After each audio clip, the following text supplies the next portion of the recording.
All right, deep breath. Plenty to chat about, Jake. Footy fans, and I'm pretty sure players as well, are as confused as ever after another week in which a number of similar and seemingly innocuous incidents were cited, and in some cases not cited, by the match review officer Michael Christian. It started on Thursday night. Dan Butler and Nick Blakey were involved in a tackle in which Blakey's head unfortunately hit the turf.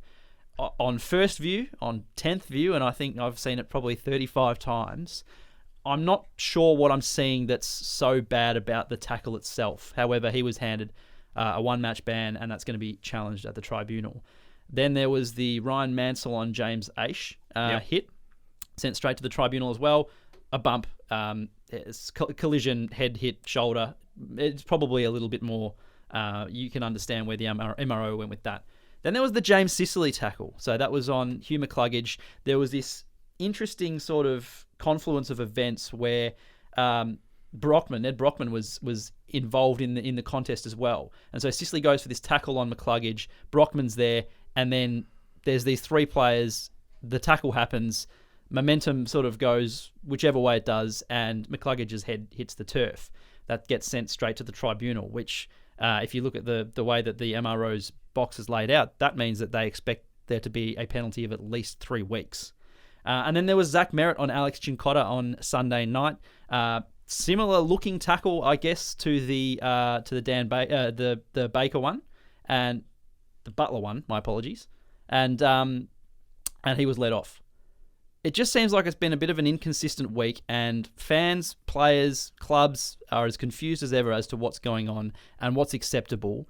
And is it an MRO issue? Is the AFL trying to move too fast for these changes by changing how we view these things too quickly and on the run in terms of what's acceptable and what's not in a contest? Because there's just a lot happening, and in the space of, you look at round one when Cozzy Pickett went into Bailey Smith and got 2 weeks for that.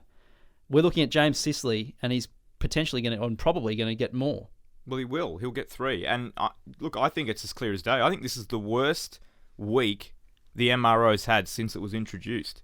The two decisions I just cannot wrap my head around. And I think everyone tends to agree, which is very rare in football, certainly with MRO tribunal sort of talk, is Dan Butler. I have no idea how he's been given a one-match suspension. Well, I do, because we know that there's such an emphasis on the result and the outcome as opposed to the tackle itself. But the way in which Butler tackled Blakey, from that sort of Blakey was a bit blindsided.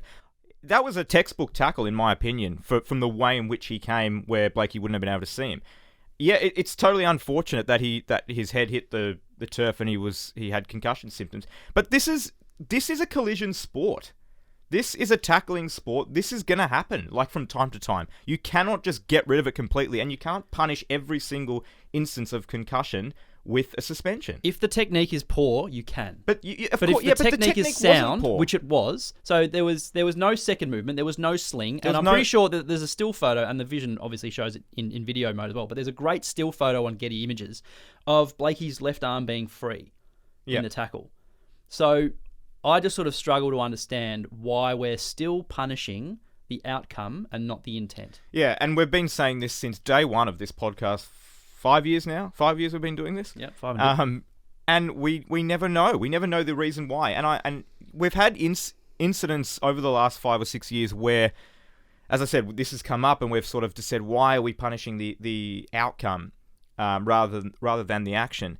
I think this one is the most significant in terms of it. I think this could be a bit of a landmark moment that the AFL might look back on at the end of, or at least I hope they do, look back on at the end of the season and say, because how everyone is on the same page with this. I hope that they can look at it and say, this has to be our turning point for looking at the action as opposed to the outcome. I haven't seen the video, or DVD or whatever they send out, but I heard either last week or a fortnight ago, they did send out a whole tape of legal tackles. So not what can't you do, they sent to the clubs what can you do and what is a legal tackle.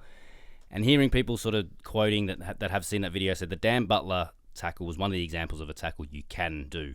Yeah. So they've gone, the AFL department or the AFL is trying to get, umpiring department is trying to get onto the front foot and actually sort of sent out, okay, these are things that are legal that we're going to allow to pay.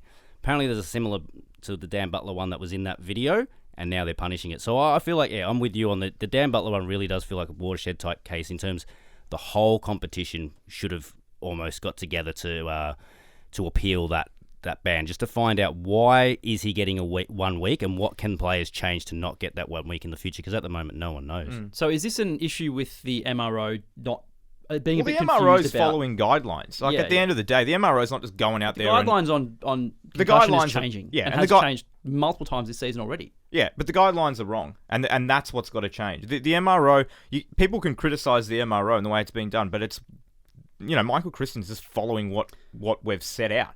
But that is what's fundamentally wrong with the game. And then the James Sicily one, same thing. I understand that he copped a 1 week suspension in that game against St Kilda, but in determining the fact that he's sent straight to the tribunal and will be now given 3 weeks, that doesn't come into consideration. So the fact that this incident on its own seems to have warranted a 3 week suspension is just ludicrous. If Tyler Brockman, and apologies, I called him Ned before. I had the that guy that ran from Perth to Sydney in my head. Ned. That was his what I name? said, yeah. So apologies to never Tyler. heard of him. So if Brockman wasn't in the contest there, it's probably the tackle probably doesn't get executed the same way. So my question is, how does the effect of a third party being in that contest affect the outcome from a tribunal point of view, do you think? I don't know what you mean. So if the because Brockman was there and the tackle, there was a lot of heavy traffic. If he hadn't have been there, it's probably more clear cut for the tribunal. But because there is this third person there, and his being there has probably affected how the McCluggage's head has hit the turf and where he was placed or where he was. Yeah. Does that get taken into account, do you think, by the tribunal? I don't know if that has to get... Maybe. I have no idea what the answer is. I don't think it can. From watching the other vision, I don't think Brockman makes any contact with McCluggage head. So I get what you're saying in terms of the way he was swung around in the tackle and the space he had to go to. But in the end, it was just Sicily on McCluggage. Like, there was no sort of contact from Brockman, I don't think. I think we can all agree that's extremely harsh for that to be a 3 week suspension. Yeah. Equally, Butler getting 1 week. Going back to Butler quickly, that was when I watched that live and the umpire blew his whistle. I think everyone thought I'd holding the ball. It's going to be a free kick to Butler. If that had been the case, if the umpire was just on a slightly different angle and calls that a free kick, does he then still get suspended? Yeah, we've seen that before. We've seen, might get the players wrong way, it was either Bryce Gibbs on Robbie Gray or Robbie Gray on Bryce Gibbs. Later sling tackle, got paid a free kick, kicked the goal. 2 weeks. And then got 2 weeks 3 days later. I don't know. Interesting question for you, Jake. The AFL never actually replaced Brad Scott with a head of football when Brad was tapped on the shoulder for the Essendon gig. So there's no... And if you remember last year... You putting your hand up, eh? No, couldn't pay me enough.